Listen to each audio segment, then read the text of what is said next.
Spots and blemishes can be really annoying in photos, but luckily there's a really easy way to get rid of them in Adobe Photoshop. Let's get into it.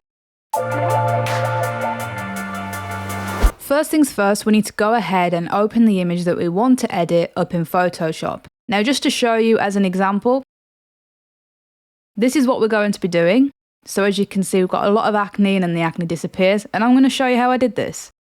So going back into this image, what we need to do is we need to zoom in on the area that we need to edit, get as close as you can so that you can see all the details, and then we want to go over to the Tools panel and select the Healing Brush tool. Now you may not see this tool here. All you have to do is hold down and then it will let you select it.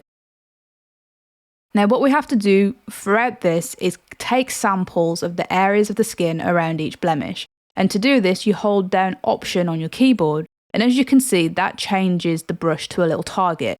So say for example, I want to get rid of this one.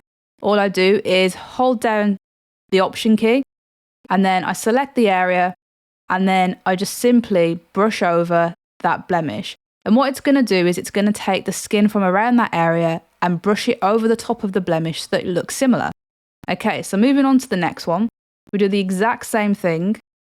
Take the target and then brush over the skin. Sometimes you do have to undo it because it can paint in more blemishes than what you want. And then we go up to here, do the same thing. And it's just a case of taking that target area and then brushing it out with the brush tool. Really, really simple and really, really quick. Okay, so as you can see, I've gone through this and I've picked out all of the bits that I want to remove and I've just simply gently airbrushed over the top. I've left these freckles in here because they're fairly natural, we don't want to remove them. But that is basically all that you have to do to remove blemishes in Adobe Photoshop. If you found this video useful, give it a thumbs up and comment your thoughts below. And for more Creative Fix tutorials, hit that subscribe button and I'll see you in the next one.